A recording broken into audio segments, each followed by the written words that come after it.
ओम शांति। अर्थ सहित मुरली पाठ 7/5/2025।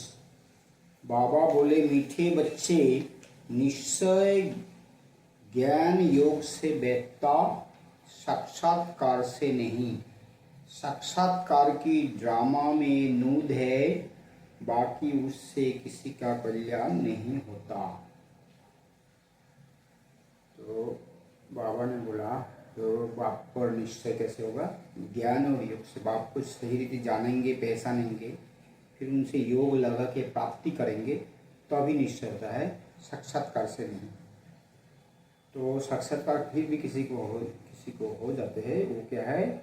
ड्रामा के अनुसार, बाकी उससे किसी का कल्याण नहीं होता है। प्रश्न है, बाप कौन सी ताकत नहीं दिखाते लेकिन बाप के पास जादूगरी अवश्य है?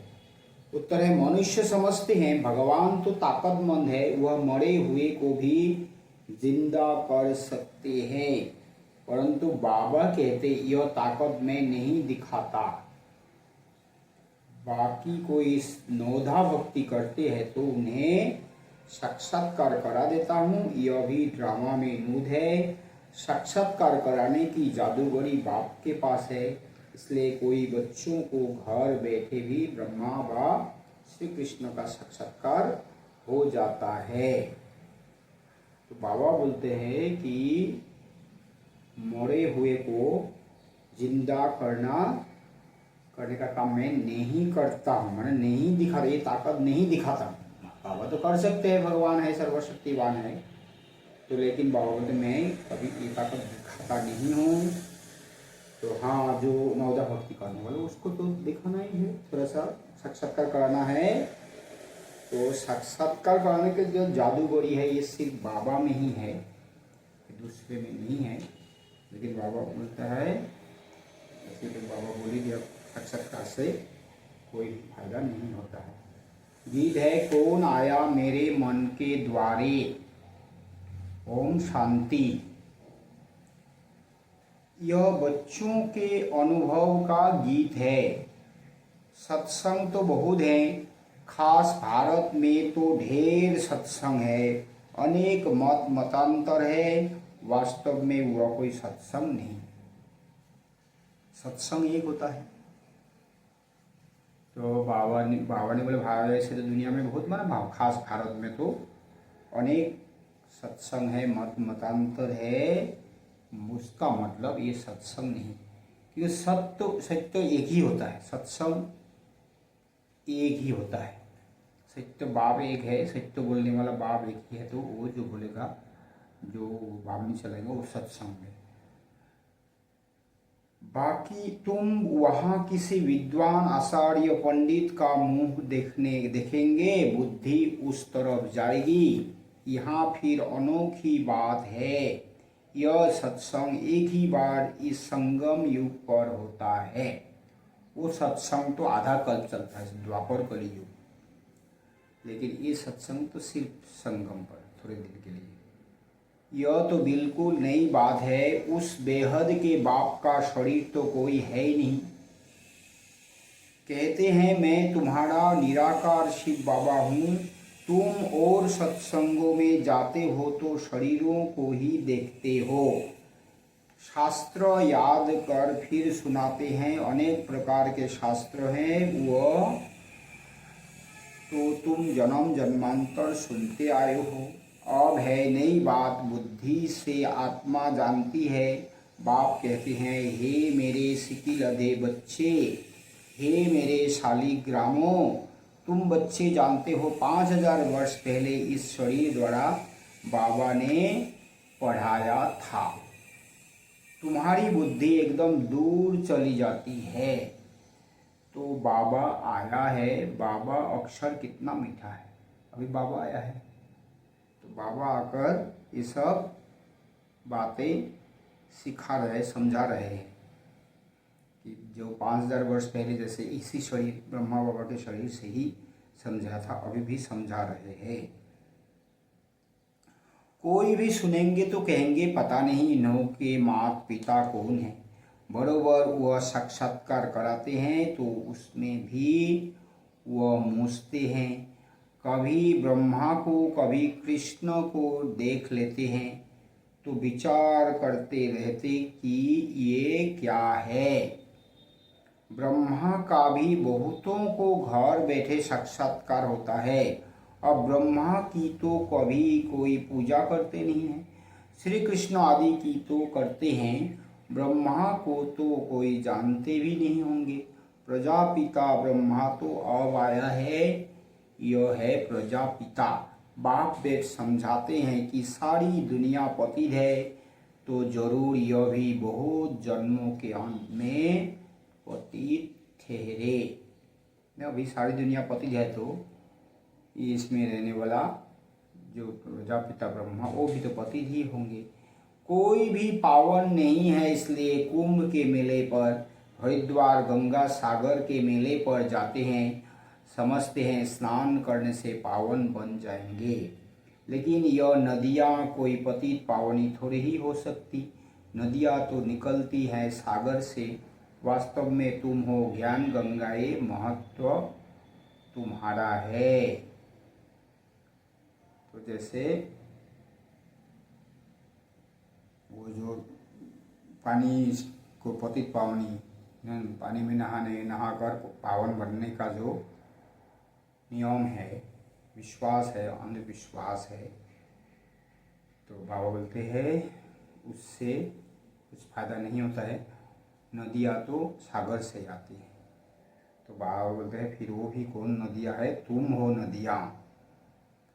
तो वास्तव में तुम हो ज्ञान गंगाए, महत्व तुम्हारा है। हम ज्ञान सागर बाबा से ज्ञान लेकर दूसरों को ज्ञान देकर सब दूसरों की सदगति करते हैं।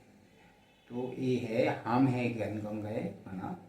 तो वो ज्ञान गंगा में, गंगा से कुछ नहीं होता है। तुम ज्ञान गंगाए जहाँ तहाँ निकलती हो, वो लोग फिर दिखलाते हैं तीर मारा और गंगा निकली। तीर मारने की तो बात नहीं, यह ज्ञान गंगाए देश देशांतर जाती है। शिव बाबा कहते मैं ड्रामा के बंधन में बांधा हुआ हूँ, सभी का पार्ट निश्चित किया हुआ है, मेरा भी एक पार्ट निश्चित है। कोई समझते भगवान तो बहुत ताकतमंद है, मरे हुए को भी जिंदा कर सकते हैं। यह सभी गपोरे हैं, मैं आता हूँ पढ़ाने के लिए, बाकी ताकत क्या दिखाएंगे। साक्षात्कार की भी जादूगरी है, नौदा भक्ति करते हैं तो मैं साक्षात्कार कराता हूँ। जैसे काली का रूप दिखलाते हैं, उन पर फिर तेल चढ़ाते हैं। अब ऐसी काली तो है नहीं, परंतु काली कोई नौधा भक्ति बहुत करते हैं। वास्तव में काली को जगदम्बा है। पावल काली का जो मूर्ति है देखने में कितना राक्षसी जैसा ही तो लगता है। वो कोई काली नहीं है। काली माना तो कलंक को मिटाने वाली। तो नारी के विरुद्ध जो भी कलंक है, अबला है, दुर्बला है, क्या क्या जो बोलते हैं, तो ये सब नहीं है। उसमें भी शक्ति है, नाड़ी की शक्ति है, शिव शक्ति है। तो बाद ऐसे है तो बाबा ने बोला काली कौन है, काली तो जगदम्बा सरस्वती है। काली तो जगदम्बा है।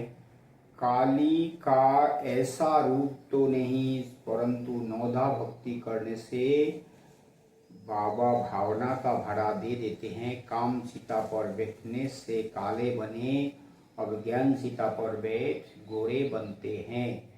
जो काली अब जगदम्बा बनी है वह साक्षात्कार कैसे कराएगी। वह तो अभी बहुत जन्मों के अंत के अभी अंत वाले जन्म में है। देवताएं तो अभी है नहीं, तो वह क्या साक्षात्कार कराएंगे। बाप समझाते हैं यह साक्षात्कार की चाबी मेरे हाथ में है। अल्पकाल के लिए भावना पूरी करने के लिए साक्षात्कार करा देता हूँ। तो साक्षात्कार से बाबा ने बोला कोई भी किसी का कोई भी कल्याण नहीं होता है, ये तो थोड़े समय के लिए मन की भावना पूरी करने के लिए इसको मैं दिखाता, परंतु वह कोई मेरे से नहीं मिलते। साक्षात्कार जो करते हैं नवदा भक्ति करने वाला बाबा से मिलते नहीं। मिसाल एक कालिका देते हैं, इस रीति बहुत है हनुमान गणेश आदि। तो क्या है, जैसे भले काली के बात करते हैं, ये सब जो है हनुमान गणेश ये सब भी कैसे हो सकता है। हनुमान एक तो एक बंदर है, आपका गणेश तो एक हाथी है, तो हाथी और मनुष्य एक साथ कैसे हो सकते हैं। ये सब तो माना अंधविश्वास है। भल सिख लोग भी गुरु नानक की बहुत भक्ति करे तो उन्हें भी साक्षात्कार हो जाएगा, परंतु वह तो नीचे चले जाते हैं। बाबा बच्चों को दिखलाते हैं, देखो यह गुरु नानक की भक्ति कर रहे हैं, साक्षात्कार फिर भी मैं कराता हूँ। वह कैसे साक्षात्कार कराएंगे, उनके पास साक्षात्कार कराने की चाबी नहीं है। यह बाबा कहते हैं मुझे विनाश स्थापना का साक्षात्कार भी उस बाबा ने कराया, परंतु साक्षात्कार से कोई का भी कल्याण नहीं। अभी ब्रह्मा बाबा भी बोल रहा है, ब्रह्मा बाबा ने कि मुझे भी साक्षात्कार कराया गया, लेकिन परंतु साक्षात्कार से कोई का भी कल्याण नहीं। ऐसे तो बहुतों को साक्षात्कार होते थे, आज वह है नहीं।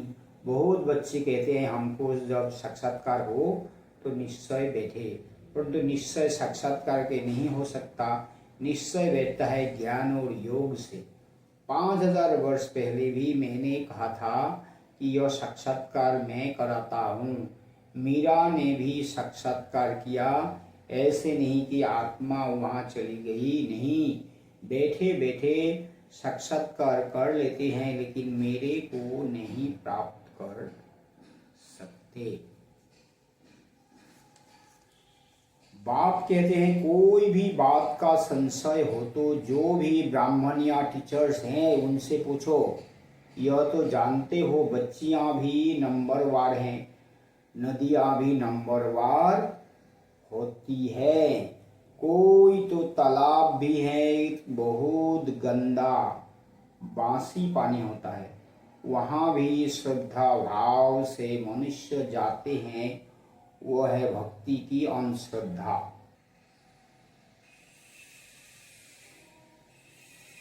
कभी भी कोई से भक्ति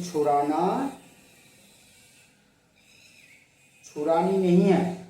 जब ज्ञान में आ जाएंगे तो भक्ति आप ही छूट जाएगी। बाबा भी नारायण का भक्त था। चित्र में देखा लक्ष्मी दासी बन नारायण के पांव दबा रही है, तो यह बिल्कुल अच्छा नहीं लगा। सतयुग में ऐसा होता नहीं, तो मैंने एक आर्टिस्ट को कहा कि लक्ष्मी को इस दासी पने से विदा दे दो। बाबा भक्त था परंतु ज्ञान थोड़े ही था। भक्त तो सभी है, हम तो बाबा के बच्चे मालिक है। तो जो ब्रह्मा बाबा है, जो दादा लेखराज थे, वो भी बहुत बड़ा भक्त थे। तो क्या है, उस समय भक्त ही थे, तो उस समय तो ज्ञान नहीं था, फिर भी ये आत्मा थोड़ा सा बहुत से अलग है। तो उन्होंने जब देखा लक्ष्मी नारायण के पांव दबा रहे हैं, उनको अच्छा नहीं लगा कि कोई दास दासी थोड़ी है, कोई दासी थोड़ी है, इसलिए एक आर्टिस्ट को बोला कि ऐसा चित्र को निकाल दो। वो तो साथी वाला समान है।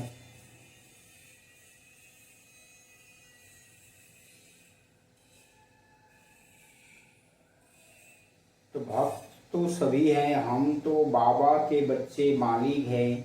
ब्रह्मांड का भी मालिक बच्चों को बनाते हैं। कहते हैं तुमको राज्य भाग्य देता हूँ, ऐसा बाबा को भी देखा। उस बाप को पूरा याद करना है। उनको तुम इन आँखों से नहीं देख सकते, उनसे योग लगाना है।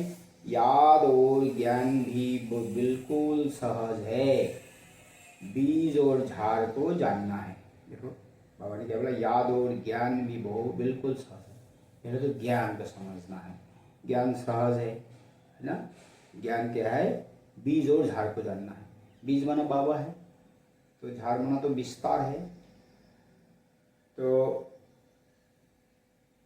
तुम उस निराकारी झाड़ से साकारी झाड़ में आए हो।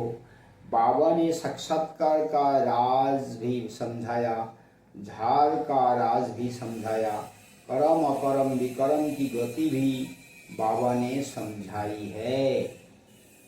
कर्म अकर्म विकर्म की गति बाबा ने समझाई है। बाप, टीचर, गुरु तीनों से ही शिक्षा मिलती है।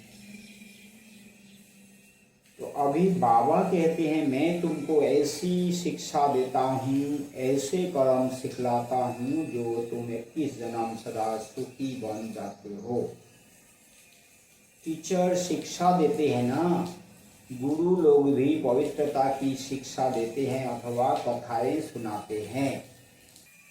अभी बाबा कहते हैं, मैं तुमको ऐसी शिक्षा देता हूँ, ऐसे कर्म सिखलाता हूँ, तुम 21 जन्म सदा सुखी बन जाते हो। बाबा क्या कर्म अकर्म विकर्म का ज्ञान समझाते हैं कि कर्म तो करना ही है। तो शांति धाम में भी कर्म नहीं है, तो जो कर्म संन्यास तो हमारा नहीं है, हम जो कर्म जीवन है। लेकिन कर्म अकर्म विकर्म, तो जो सतयुग चेता स्वर्ग में जो कर्म होता है वो अकर्म हो जाता है, माना उसका कोई खाता नहीं बनता है, माना कोई पाप पुण्य नहीं होता है। वहाँ पाप तो होता ही नहीं, पुण्य भी नहीं होता, क्योंकि ऐसे तो कोई गरीब है नहीं, गरीब को खिला दूँ पुण्य हो गया। कोई किसी के कोई अभाव की ऐसा तो कोई तकलीफ तो होता नहीं। तो उसमें ना सतयुग में ना पाप बनता है ना पुण्य बनता है। लेकिन कलयुग में या तो द्वापर कलयुग में क्या है, आत्मा में काम क्रोध लोभ मोह अहंकार ये माया आई, तो क्या है, कोई भी कर्म हम आत्मा वो 5 विकारों के वशीभूत होकर ही करते हैं। तो क्या है, विकर्म, विकार के सहित विकार के वशीभूत जो कर्म करते हैं, विकर्म माना पाप बनता है। पाप बनता है तो बाबा फिर अभी इसलिए सारी बातें समझाकर बाबा बोलते हैं, अभी श्रेष्ठ कर्म करो। ऐसा अभी से भी, या तो बुरा कर्म तो करो ही नहीं, विकर्म तो करो ही नहीं, विकार में जाओ ही नहीं, साथ साथ श्रेष्ठ कर्म करो जो फिर 21 जन्म के लिए एकदम कर्म करने की जरूरत ही नहीं है, ऐसे कोई अभाव अनाटन होगी नहीं। तो शिक्षा देता हूँ, ऐसे कर्म सिखलाता हूँ जो तुम 21 जन्म सदा सुखी बन जाते हो। टीचर शिक्षा देते हैं ना, गुरु लोग भी पवित्रता की शिक्षा देते हैं अथवा कथाएं सुनाते हैं, परंतु धारणा बिल्कुल नहीं होती। यहाँ तो बाप कहते हैं, अंतमति सोगति होगी। मनुष्य जब मरते हैं तो भी कहते हैं राम राम कहो, तो बुद्धि उस तरफ चली जाती है। अभी बाप कहते हैं, तुम्हारा साकार से योग छूटा, अब मैं तुमको बहुत अच्छे कर्म सिखलाता हूँ। बाबा ने बोला तो साकार से योग जो था ना, काली को भी याद करो, राम को भी याद करो, कृष्ण को भी याद करो, सबको सब देवी देवताओं को याद करते थे ना। तो साकार से योग है वो अभी छूट गया। तो बाबा ने बोला, मैं तुमको बहुत अच्छे कर्म सिखलाता हूँ।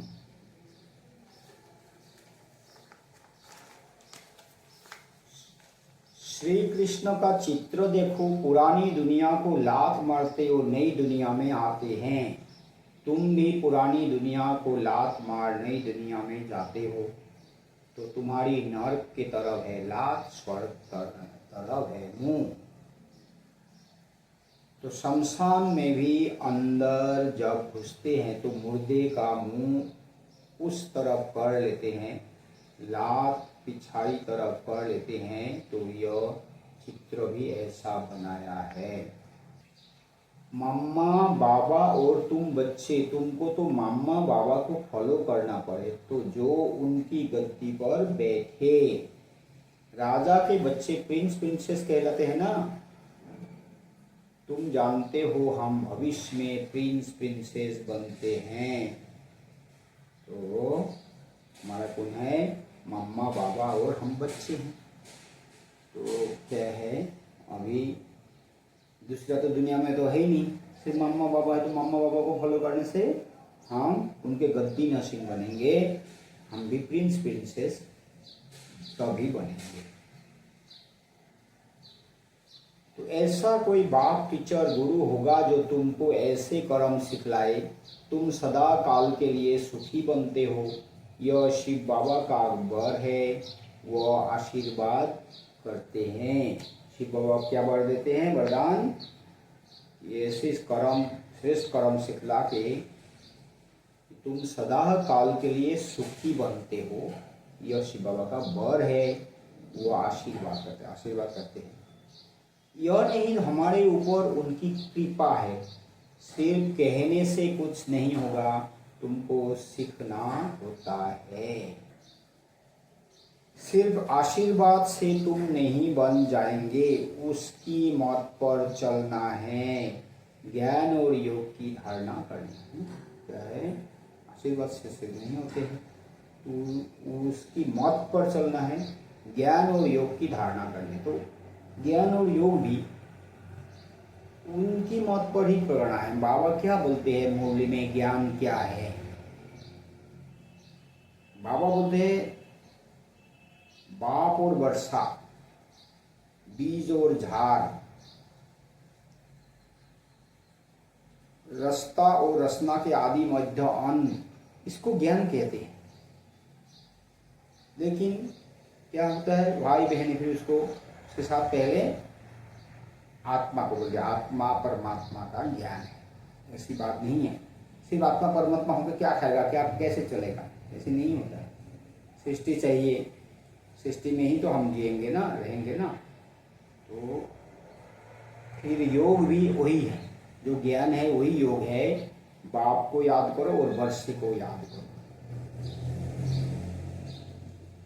तो सहज है ना। ज्ञान और योग की धारणा करनी है, उसको धारणा करेंगे तो अभी हम कुछ बनेंगे, ऐसे सिर्फ आशीर्वाद से नहीं होता है। बाप समझाते हैं कि मुख से राम राम कहना भी आवाज हो जाता, तुमको तो वाणी से परे जाना है, चुप रहना है। खेल भी बहुत अच्छे अच्छे निकलते हैं, अनपढ़े को बुद्धू कहा जाता है। बाबा कहते हैं कि अब सभी को भूल कर तुम बिल्कुल बुद्धू बन जाओ, मैं जो तुमको मत देता हूँ उस पर चलो, है ना। जो बाबा बोलते हैं तुम अभी बुद्धू बन जाओ, जैसे दुनिया भी जो ज्ञान है उसको छोड़ दो, एकदम बिल्कुल बुद्धू बन जाओ, मैं जो तुमको मत देता हूँ उस पर चलो। बाबा सारे सिखाते हैं ना, ज्ञान का सागर सब जानते हैं, क्या करना चाहिए क्या नहीं करना चाहिए। परम धाम में तुम सभी आत्माएं बिना शरीर के रहती हो, फिर यहाँ आकर शरीर लेती हो, तब जीव आत्मा कहा जाता है। आत्मा कहती है मैं एक शरीर छोड़ दूसरा लेती हूँ, तो बाप कहते हैं मैं तुमको फर्स्ट क्लास कर्म सिखलाता हूँ। बाबा क्या कहते हैं, मैं तुमको फर्स्ट क्लास कर्म सिखलाता हूँ। टीचर पढ़ाते हैं इसमें ताकत की क्या बात है, साक्षात्कार कराते हैं इसको जादूगरी कहा जाता है। मनुष्य से देवता बनाना यही, ऐसी जादूगरी कोई कर ना सके। बाबा सौदागर भी है, पुराना लेकर नया देते हैं, इनको पुराना लोहे का बर्तन कहा जाता है, इनका कोई मूल्य नहीं है। आजकल देखो तांबे के भी पैसे नहीं बनते, वहाँ तो सोने के सिक्के होते हैं। वंडर है ना, क्या से क्या हो गया है।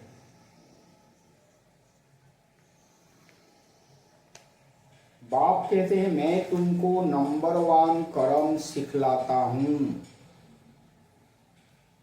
बाबा ने बोला बोला फर्स्ट क्लास, मतलब नंबर 1 कर्म सिखलाता हूँ, मन मना भव हो जाओ। फिर है पढ़ाई जिससे स्वर्ग का प्रिंस बनेंगे। तो क्या है, पहले तो मन मना भव हो जाना है, सब कुछ छोड़ के एक बाप को ही याद करना है। फिर है पढ़ाई जिससे स्वर्ग का प्रिंस बनेंगे। अभी देवता धर्म जो प्राय लोप हो गया है वह फिर से स्थापन होता है। मनुष्य तुम्हारी नई बातें सुनकर वंडर खाते हैं, कहते हैं कि स्त्री पुरुष दोनों ही इकट्ठे रह पवित्र रह सके, यह कैसे हो सकता है। बाबा तो कहते भल इकट्ठे रहो, नहीं तो मालूम कैसे पड़े। बीच में ज्ञान तलवार रखनी है, इतनी बहादुरी दिखानी है, परीक्षा होती है, तो मनुष्य इन बातों में वंडर खाते हैं, क्योंकि शास्त्रों में तो ऐसी बातें है नहीं। यहाँ तो प्रैक्टिकल में मेहनत करनी पड़ती है। गंधर्वी विवाह की बात यहाँ की है। अभी तुम पवित्र बनते हो तो बाबा कहते बहादुरी दिखलाओ। बाबा जो सन्यासी कहते, दुनिया कहते कई नारी पुरुष एक साथ रहकर पवित्र नहीं बन सकते हैं। बाबा कहते तुमको एक साथ रहकर भी दिखाओ कि हम कैसे पवित्र रह सकते हैं, कैसे ब्रह्मचर्य को पालन कर सकते हैं। इसको दिखानी है, दुनिया को बहादुरी दिखानी है। सन्यासियों के आगे सबूत देना है। समर्थ बाबा ही सारी दुनिया को पावन बनाते हैं। बाप कहते हैं भल साथ में रहो, सिर्फ नंगन नहीं होना है। यह सभी है युक्तियाँ, बड़ी जबरदस्त प्राप्ति है। सिर्फ एक जन्म बाबा की डायरेक्शन पर पवित्र रहना है। योग और ज्ञान से अभार हेल्दी बनते हैं 21 जन्मों के लिए, इसमें मेहनत है ना। योग और ज्ञान से अभार हेल्दी बनते हैं 21 जन्मों के लिए, तो कितना मेहनत करना है। तुम हो शक्ति सेना, माया पर जीत पहन जगत जीत बनते हो। सभी थोड़े ही बनेंगे, जो बच्चे पुरुषार्थ करेंगे वही ऊंच पद पाएंगे। तुम भारत को ही पवित्र बनाकर फिर भारत पर ही राज्य करते हो। लड़ाई से कभी सृष्टि की बादशाही मिल ना सके। यह वंडर है ना, इस समय सब आपस में लड़कर खलास हो जाते हैं। मक्खन भारत को मिलता है, दिलाने वाली है वंदे मातरम।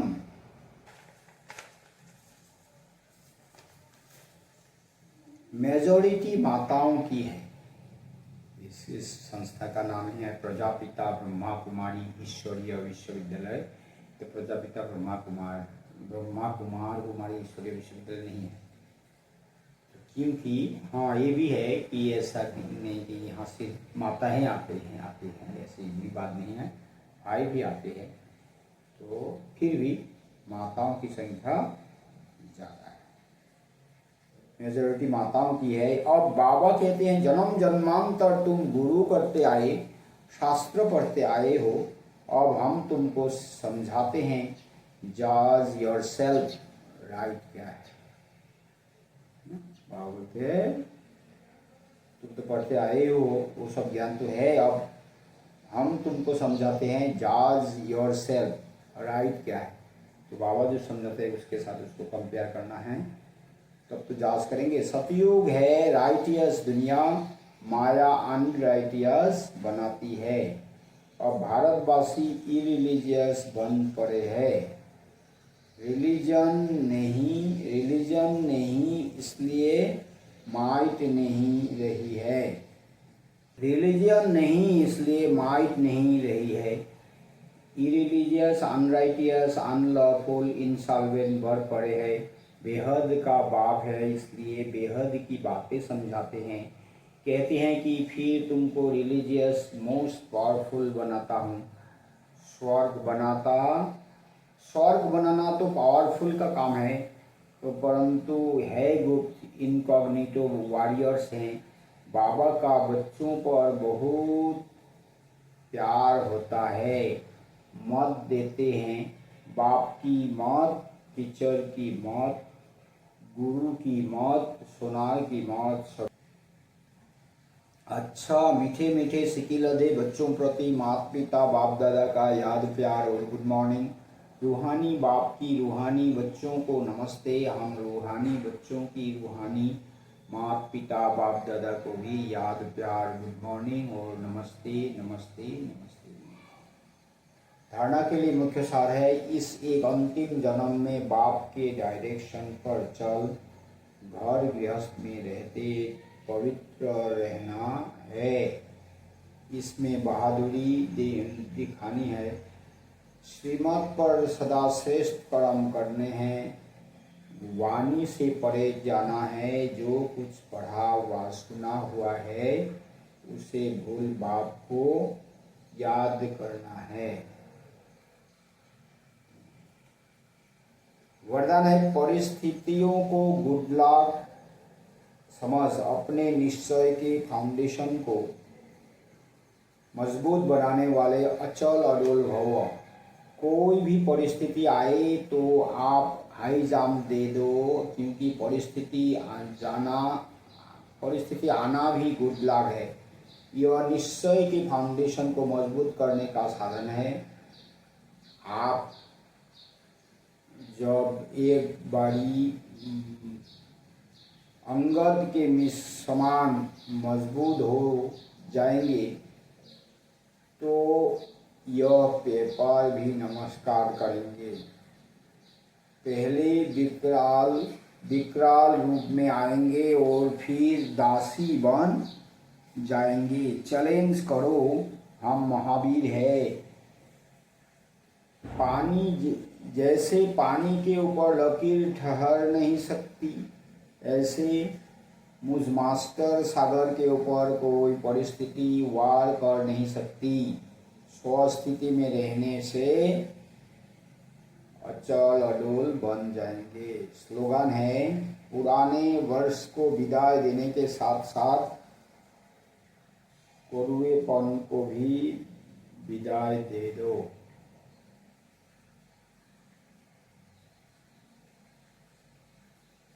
अव्यक्त इशारे है, रूहानी रॉयल्टी और प्योरिटी की पर्सनैलिटी धारण करो। यदि वरदाता और वरदानी दोनों का संबंध समीप और स्नेह के आधार से निरंतर हो और सदा कंबाइंड रूप में रहो तो पवित्रता की छत्रछाया स्वतः हो रहेगी। जहाँ सर्वशक्तिवान बाप है वहाँ अपवित्रता स्वप्नों में भी नहीं आ सकती। ओम